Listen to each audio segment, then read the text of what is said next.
ఉంటే నాకు చాలా సంతోషంగా ఉంది. ఎందుకంటే ఇంకొకటి కూడా చెప్తున్నాను, నేను గొల్లమాటలు నేనేది ఎందుకు చేయవలసి వచ్చింది అనేది కూడా చాలా మందికి అనుమానం కలుగుతా ఉంది.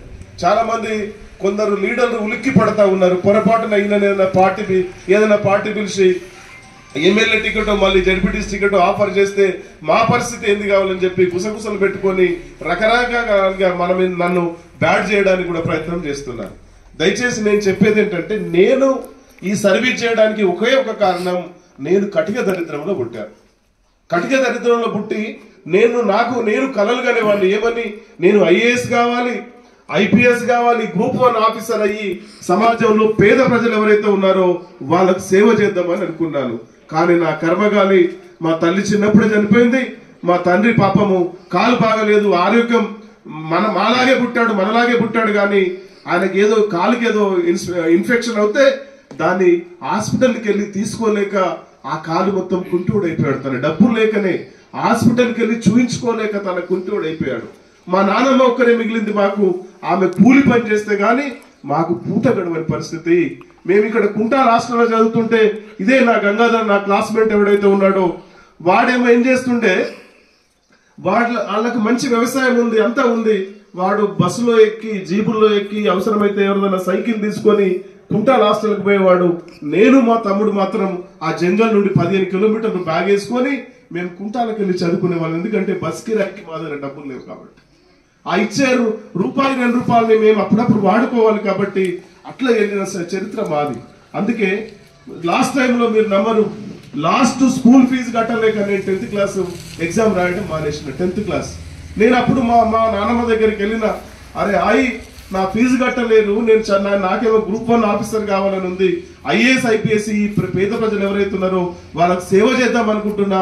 నా కర్మగారి మీరు నాకు బట్టలు కొనియట్లేదు, నా ఫీజు కట్టట్లేదు, కాబట్టి నేను ఇక్కడ నుండి హైదరాబాద్ పోతానని చెప్పి మా నాన్నమ్మ 500 రూపాయలు ఇస్తే నా దగ్గర 4 రూపాయలు ఉన్నాయి. అది 504 అయింది, 504 అయింది. నేను ఇప్పుడు వాడే 10 ఫోన్ నంబర్లు కూడా 504 ఉంటాయి. ఎందుకంటే ఆ 504తోనే నా ప్రయాణం, నా జర్నీ స్టార్ట్ అయింది. ఇంకొక మాట చెప్తాను, హాస్టల్లో ఇచ్చిన బట్టలు మాత్రమే వేసుకోవాలి. మా దగ్గర డబ్బులు, వేరే బట్టలు కొనుక్కోవడానికి మా దగ్గర డబ్బులు లేవు.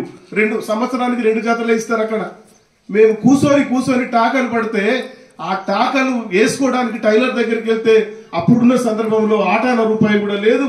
మా గంగాధర్ లాంటి ఇంకా కొందరు చాలా మంది విద్యార్థులు నా పక్కనే కొద్దిగా డబ్బున్నోళ్ళు కూడా ఉంటారు కదా, సిగ్గు లేదురా నీకు, అరే సుదర్శన్ నీకు సిగ్గు లేదా, నీ వెనుక పిల్లలు కనబడుతున్నాయి, టాకాలు కనబడుతున్నాయి అంటే పుస్తకం అడ్డు పెట్టుకొని ఏడ్చిన సందర్భాలు కోకొల్లలు ఉన్నాయి. అందుకే నాకు కసి పెరిగింది. అరే ఎందుకంటే టైలర్ దగ్గరికి వెళ్ళడానికి డబ్బులు లేవు నా దగ్గర, నేను అట్లాగే పెట్టుకొని స్కూల్కి వెళ్తున్నా, ఇదొక బతికేలా అని చెప్పి మా నాన్నమ్మ 10th క్లాస్ ఫీజులు కట్టకపోతే నేను 500, నా దగ్గర 4 రూపాయలు లేవు నా పాకెట్లో. మా నాన్నమ్మ ఎటువంటి డబ్బులు ఇచ్చిందంటే, కూలికి వెళ్ళిన డబ్బులు సంవత్సరం అంతా ఆమె జమ చేస్తే 500 రూపాయలైనాయి. ఆ 500 రూపాయలు పేలిక మీద పేలిక చుట్టి కుండల్లో పెట్టింది. పోయేటప్పుడు నీ ఏడ్చుకుంటా ఇచ్చింది, బిడ్డ నీ చదువు ఎట్లాగ పోయింది బిడ్డ అని చెప్తే ఆ 500 రూపాయలు 4 రూపాయలు తీసుకుని నేను హైదరాబాద్ వెళ్ళి మా నాన్నమ్మకు శపథం చేసిన తల్లి, ఎట్లాగో నా చదువు డిస్టర్బెన్స్ అయింది, బతకడానికి, బతుకు తెరువు కోసం డబ్బులు సంపాదించడానికి దుబాయ్, సౌదీ, రకరకాల అరబిక్ కంట్రీస్ వెళ్తారు, నేను మాత్రం హైదరాబాద్ వెళ్తున్నా. మీ ఆశీస్సులు ఉంటే ఖచ్చితంగా నేను తిరిగి వస్తాను. ఒకవేళ నేను డెవలప్ కాకపోతే నేను అక్కడే చేస్తాను అని చెప్పి నీ ముఖం చూపించనని మా నానికి, మా ఆయికి, మా తండ్రి వాళ్ళ అమ్మకు ఛాలెంజ్ చేసి నేను ఇక్కడికి బయలుదేరి, కానీ నేను అక్కడ హైదరాబాద్ వెళ్ళిన తర్వాత కూడా నానా తిప్పాలు పడ్డా. ఒక్కొక్క చరిత్ర చెప్తుంటే నాది ఒక రఫీక్ అని ఒక ముస్లిం హైదరాబాద్ లో పెద్ద రైటర్ నా బయోగ్రఫీ రాస్తున్నాడు. ఇట్లాంటి సందర్భంలో విన్నాడు అతను, అరే అన్న మీకు ఇంత హిస్టరీ ఉందా, నేను గమనించలేదని చెప్పి నా బయోగ్రఫీ రాయడం మొదలు పెట్టాడు. నా జీవితం ఏదైతే ఉందో తీస్తే సినిమా, రాస్తే నవలవుతున్నది. భవిష్యత్తులో మీ అందరు ఆశీస్సులుంటే సినిమా కూడా తీస్తానని చెప్పి శపథం చేస్తున్నా మీ అందరి ముందు. ఆల్రెడీ ఒక మిత్రుడు ఇప్పుడు నవల రాస్తున్నాడు, 50% అయిపోయింది. మధ్యలో నన్ను అడుగుతా ఉంటాడు, పాత ఫోటోలన్నీ ఇవ్వమంటున్నాడు, అవన్నీ ఇస్తా ఉన్నాను. ఒక వైపు అటు నా నవల కూడా ఒక వైపు రెడీ అవుతా ఉన్నది. ఇది ఎందుకు చెప్తున్నా, నేను హైదరాబాద్ పోయిన తర్వాత నా బతుకు ఎట్లాంటిదంటే, నేను రూమ్ కిరాయి ఉండాలంటే 100 రూపాయలు, 200, అప్పుడు 200 రూపాయలు ఉండేది, 150 రూపాయలు ఉండేది. ఏది 91లో వెళ్ళిపోయినాను అక్కడికి. నాకు ఎవడు పెద్ద రూమ్ పెద్ద రెంట్ పెట్టే పరిస్థితి నా దగ్గర లేదు, పాకెట్లో డబ్బులు లేవు. కాబట్టి ఒక బాత్రూమ్ మీద నేనేం చేసిన, రెంట్కి తీసుకున్నా. ఆ బాత్రూమ్ పైన ఉంటుంది గింతే రూమ్, టేబుల్ ఉన్నది కదా గింతే రూమ్, అందులో నా జీవనం కొనసాగింది. రామ్నగర్ లో ఎవరైనా పొరపాటున కిందికి వచ్చి బాత్రూమ్ వాడితే ఆ వాసనంతా నాకు వచ్చేది.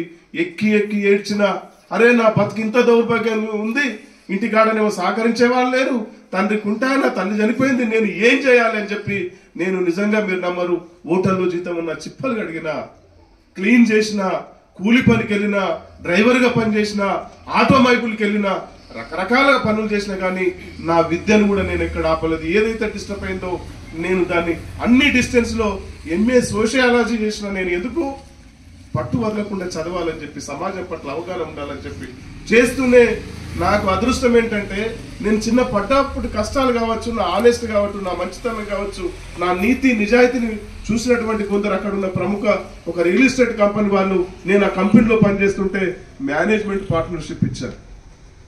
వాళ్ళు 4 లక్షల కోట్ల ఇన్వెస్ట్మెంట్ పెట్టారు. అది 100 నుండి 200 కోట్ల కంపెనీ టర్న్ ఓవర్ అవుతుంది. అటువంటి కంపెనీలో నాకు మేనేజ్మెంట్ పార్ట్నర్షిప్ ఇచ్చారు. వాళ్ళు కొంత పర్సెంటేజ్, కొంత షేర్ ఇచ్చారు. నేనేం చెప్పానంటే, నేను అది చేయడం వల్ల మా నాన్నమ్మకి పోతూ నేనేం చెప్పానంటే, నేను 5 సంవత్సరాల్లో మీరు ఏదైతే 500 రూపాయలు ఇచ్చారో నేను ఈ 5 సంవత్సరాల్లో 5 కోట్లు సంపాదించి గొల్లమాడ అడుగు పెడతానని చెప్పాను. కానీ ఇక్కడ సహకరించిన పెద్దలందరి వల్ల నేను 3 సంవత్సరాల్లోనే 5 కోట్లు సంపాదించడం జరిగింది. సంపాదించిన తర్వాత నాకు ఒక ఆలోచన వచ్చింది. నేనేంటంటే నా లైఫ్ స్టోరీని కట్లుగా చెప్తున్నాను, షార్ట్ కట్ చేసి చెప్తున్నాను. ఒక్కొక్క సంఘటన చెప్తే మీరు అందరు ఏడ్చే సందర్భం ఉంటుంది. అవన్నీ చెప్పకుండా షార్ట్ కట్ గా చెప్తున్నాను. ఈ డబ్బులు సంపాదించిన తర్వాత పే బ్యాక్ ది సొసైటీ. ఏ సమాజం నుండి అయితే నేను సంపాదించుకున్నానో, ఏ సమాజం అయితే ఈ సమాజంలో నాలాగా చదువు లేకుండా, తల్లిదండ్రుల సహకారం లేకుండా, ఫీజులు కట్టకుండా ఎక్కడైతే డ్రాప్అవుట్ స్టూడెంట్స్ అవుతున్నారో వందలాది మందికి మా యోగేష్ లాంటి వాళ్ళు, మా విశ్వనాథ్ గారు లాంటి వాళ్ళు, మా సాహెబ్రావు గారు లాంటి వాళ్ళు నా దగ్గరికి పంపిస్తే నేను డైరెక్ట్ అక్కడికి వెళ్ళి మా సాహెబ్రావు గారు నేను వెళ్ళి వందలాది మందికి ఒక 30,000, 40,000, 50,000 ఫీజు ఉంటే సగం సమతా ఫౌండేషన్ కట్టి సగం కూడా మేము చేస్తున్న సేవా కార్యక్రమాలు ఏవైతే ఉన్నారో, అరే మీరే వచ్చారా సార్, మా తరఫున కూడా ఏమో సాయం చేస్తామంటే, ఇగో ఈ పేద ఆయన 50,000 కట్టాలి, మీరు ఎగ్జామ్ రాయనివ్వట్లేదంటే నేను ఒక 25,000 మేనేజ్మెంట్ నుండి ఒక 25,000 ఇచ్చి కొన్ని వందలాది మందికి చదువునిచ్చినటువంటి చరిత్ర మా సమతా ఫౌండేషన్. ఇట్లా మేము సమాజంలో పోతా ఉంటే చాలా మంది మాకు ఎదురవుతూ ఉన్నారు. వికలాంగులు, దివ్యాంగులు అంటే ఏంటి, పాపం ఇంటికాడ సరియైన ఫుడ్ పెట్టక, బలహీనమైన ఆహారం పెట్టడం వల్ల కొందరు బ్రెయిన్ వీక్ తో పుడుతున్నారు, కొందరికి కళ్ళు ఉండట్లేవు, కాళ్ళు చేతులు ఉండట్లేవు. వీళ్ళకి కూడా సహకారం చేద్దామని చెప్పి వాళ్ళందరికీ కూడా సహకారం చేయడం మొదలు పెట్టాం. మళ్ళా ముందుకు పోతుంటే మాకెక్కడ పాపం ఒక 2 సంఘటనలు చెప్తాను. ఈ బామ్ని గ్రామం ఏదైతే ఉందో, పాపం ముదిరాజు కుటుంబానికి సంబంధించిన వాళ్ళు 7 సంవత్సరాల కింద ప్రమాదం జరిగింది. లారీ యాక్సిడెంట్ లో జరిగితే 7 సంవత్సరాల నుండి వాళ్ళ భర్త ఎవరైతే ఉన్నారో బెడ్ మీద ఉన్నాడు, ఆ తల్లికి కూడా యాక్సిడెంట్ అయింది, కాలంతో నుంచైంది, ఒక కాలు తీసేసి రబ్బర్ కాలు పెట్టింది. మా అనిల్ కుమార్, మా సాహెబ్రావు గారు నన్ను పిలిస్తే నేను అక్కడికి పోతే వాళ్ళకి గుంటెడు భూమి లేదు, పాపం కూలి చేసుకునే పరిస్థితి లేదు. ప్రమాదం జరగకంటే ముందే 2 పాపలు ఉన్నారు, 2 పెళ్లిళ్ళు అయిపోయినాయి. ఇంకో పాప 11 సంవత్సరాలు 6th క్లాస్ చదువుతా ఉన్నది. ఏం చేస్తున్నారమ్మా మీరు, తిండెట్లా తింటున్నారని మా బృందం అంతా వెళ్ళి అక్కడ చూస్తే కిరాణా షాప్ ఉంది. కిరాణా షాప్ ఎంత గొప్పగా ఉన్నదో తెలుసా, 1000 రూపాయల సామాను కూడా లేదు అట్లాంటి కిరాణా షాప్. ఆ కిరాణా షాప్ లో వచ్చిన 10 రూపాయలు 20 రూపాయలు తీసుకొని వాళ్ళు ఏం చేస్తున్నారంటే కంట్రోల్ బియ్యం కొనుక్కొని కారమ పచ్చడి వేసుకొని తింటున్నారు. నేను అక్కడికి వెళ్ళి ఇమీడియట్ గా తల్లి మీకు ఏ సహకారం కావాలని చెప్పాను. నేను జనరల్ గా ఏం చేస్తున్నా ఇప్పటి వరకు ఒక 10 నేను చేసిన సహాయం ఒక 25 మంది నుండి 50 మంది పెళ్లి కాని పిల్లలు ఎవరైతే ఉన్నారో, అమ్మాయిలు ఎవరైతే ఉన్నారో వాళ్ళందరికీ బాండ్ల రూపాలలో డిపాజిట్లు చేసి ఇచ్చాను. 100 మందికి ఇచ్చాను. నేను అక్కడ కూడా ఏమనుకున్నాను, ఒక 30,000 అమ్మాయికి బాండ్ డిపాజిట్ చేసి ఇద్దామంటే అక్కడ ఉన్న సర్పంచ్, విడిసి వాళ్ళందరూ వచ్చి, సార్ మీరు అందరికి బాండ్లు ఇచ్చినట్టుగా వీళ్ళకి బాండ్ ఇవ్వద్దు, వీళ్ళ పరిస్థితి బాగలేదు, వీళ్ళు ప్రతి నెల హైదరాబాద్ వెళ్ళాలి, బస్సులో ఎక్కి కూర్చోడానికి ఛాన్స్ లేదు వాళ్ళకి, మనకి కార్లు వెళ్ళాలి. మళ్ళీ ఇమీడియట్ గా ఒక 20,000 రూపాయలు ఇచ్చి, నమస్తే సార్, ఇమీడియట్ గా ఒక 20,000 రూపాయలు ఇచ్చి 10,000 మీరు కిరాణా సామాన్ తెచ్చుకోండి, 10,000 రూపాయలు మీరు హాస్పిటల్కి తీసుకోండి అని చెప్పడం జరిగింది. అంతేకాకుండా వారికి భరోసా ఇవ్వడం జరిగింది. భరోసా ఏంటంటే మీరు హైదరాబాద్ వెళ్ళే ప్రతిసారి కూడా నేను ఖచ్చితంగా, ఇప్పుడు నాకు ఒక్క కారు కూడా లేదు, కానీ ఇప్పుడు 4 నుండి 5 కార్లు నా దగ్గర ఉన్నాయి. తల్లి మీకు ఖచ్చితంగా నేను ఒక కారు ఇచ్చి మీకు హైదరాబాద్ పంపిస్తా అని చెప్పి ప్రామిస్ చేయడం జరిగింది. ఇది ఒకటి అయిపోయింది. ఇట్లా నేను చెప్పుకుంటా పోతే కొన్ని వందలు ఉన్నాయి ఇక్కడే చెప్పడానికి. ఇంకొకటి చెప్పి స్పోర్ట్స్ గురించి చెప్పి నేను ముగించే ప్రయత్నం చేస్తాను. మసల్గా విలేజ్ తానూరు మండలం ఏదైతే ఉందో మా సాహెబ్రావు గారు, మా ఆర్గనైజర్ ఎవరైతే ఉన్నారో, తనకు ఒక ఫోన్ కాల్ వచ్చింది. ఏమని? దళిత అమ్మాయి, మమత అనే దళిత అమ్మాయి, తల్లి ఆయగా పనిచేస్తుంది, తండ్రి హ్యాండిక్యాప్, కాళ్ళు బాగలేవు, వాళ్ళకు కూడా గుంటెడు భూమి లేదు, పొలం లేదు, ఏం లేదు, కూలి పని చేసుకుంటే తప్ప వాళ్ళ బతుకు జరగని పరిస్థితి. ఆ అమ్మాయి జాన్ హాస్టల్లో చదువుతున్నది. ఏమని? చదివినప్పుడు ఆమె డిస్ట్రిక్ట్ నుండి బేస్బాల్ లో డిస్ట్రిక్ట్ నుండి స్టేట్ లెవెల్ సెలెక్షన్ అయింది, స్టేట్ నుండి నేషనల్ సెలెక్షన్ అయింది. నేషనల్ గేమ్ అయితే దయచేసి ఒక 2 నిమిషాలు అల్లరి పెట్టదు. నేషనల్ గేమ్ సెలెక్షన్ అయింది. ఈ నేషనల్ గేమ్ పంజాబ్ వెళ్ళి ఆడాలి కాబట్టి పంజాబ్ వెళ్ళడానికి ఆమె దగ్గర డబ్బులు లేవు. ఎవరో మన ఏఎస్పీ గారు అవినాష్ కుమార్ గారు నన్ను పిలిచారు, అక్కడికి ఆఫీస్కి పిలిచి మీరు రండి అని చెప్పారు. ఎందుకు పిలుస్తున్నారు ఏఎస్పీ గారు అని చెప్పి నేను అక్కడికి వెళ్తే ఆయన మాకు సాహెబ్రావు గారిని మమ్మల్ని అందరినీ సన్మానం చేసి ఒక మాట చెప్పాడు. సార్, ఒక దళిత పేద అమ్మాయి నేషనల్ కి సెలెక్షన్ అయింది, నానా ఇబ్బందులు పడి డిస్ట్రిక్ట్ స్టేట్ అయిపోయి నేషనల్ ఆడడానికి వెళ్ళాలి, నా జీతం డబ్బుల నుంచి ఒక 5,000 ఇచ్చాను, మీరు ఏదైనా సహకారం చేస్తే ఈ అమ్మాయికి న్యాయం జరుగుతుందంటే నేను అక్కడ ఇవ్వకుండా వాళ్ళ ఊరు వెళ్ళాం. మేమంతా మా టీం అంతా, మా అనిల్ కుమార్, పిఆర్ అందరం టీం అంతా వెళ్తే తానూరులో పెద్ద మీటింగ్ పెట్టిన ఒక 200 మంది వచ్చారు. మా సాహెబ్రావు గారిని అడిగిన ఇదే మీద మీటింగ్, సార్ ఇది ఎవరి కోసమే కాదు మీకోసమే పెట్టారు మీటింగ్ అని చెప్పారు. నేను అక్కడికి వెళ్ళి అమ్మాయికి 24,000 రూపాయలు ఇచ్చి, అమ్మాయి 24,000 రూపాయలు మొత్తం ఖర్చు పెట్టుకో, ఎంజాయ్ చేయి, ఎక్కడ కూడా నువ్వు పిసినారితనం చేయొద్దు అని చెప్పి అమ్మాయికి ఒక ప్రామిస్ చేసిన. ఏమని? తల్లి, నువ్వు ఇప్పుడు వెళ్తున్నావు, 24,000 రూపాయలు ఇచ్చినా నువ్వు సెమీఫైనల్కి వెళ్తే నేను 50,000 ఇచ్చి నీకు ఫ్లైట్ టికెట్ ఇస్తానని చెప్పింది. ఎందుకు? నువ్వు ట్రైన్లో వెళ్ళదు తల్లి, నీకు నేను మేనమామగా నేనుంటానని చెప్పి అండగా. ఇంకేమని చెప్పినంటే, ఒకవేళ ఫైనల్కి వెళ్తే 1,00,000 రూపాయలు ఇస్తా, ఫ్లైట్ టికెట్ ఇస్తా, నా కారులోనే నేను ఎయిర్పోర్ట్ వరకు డ్రాప్ చేస్తానని చెప్తే ఆడ ఉన్న ఆ అమ్మాయి విలేకరులు చాలా మంది వచ్చి మాట్లాడమని మైక్ ఇస్తే అమ్మాయి ఒకటే చెప్పింది, సార్ నా అదృష్టమో దురదృష్టమో, ఒకవేళ 2 సంవత్సరాల కింద మీలాగా సపోర్ట్ చేస్తే నేను 2 సంవత్సరాల కింద నేను నేషనల్ వెళ్ళిపోయి ఈరోజు నేను ఛాంపియన్ గా మీ దగ్గర కనబడేదాన్ని, నాకు ఎవ్వరి సహకారం లేక నేను ఇట్లా ఉండిపోయానని చెప్పి నా కాళ్ళ మీద పడ్డది తల్లి. అంటే నేను ఎందుకు గొప్పల కోసం చెప్పడం. ఇట్లాంటి సంఘటనలు నర్సాపూర్లోనే మైనార్టీ వాళ్లకు మనం చేశాం. 2 కుటుంబాలకు తల్లిదండ్రులు చనిపోయారు. మా ఫసీబాయ్ గారు, మా రైస్ ఖాన్ గారు, మా సాజిద్ గారు వచ్చి, సార్ మీరు వాళ్ళకి ఏదైనా సహాయం చేయాలంటే నేను అక్కడ 2 కుటుంబాలకు చేశాను.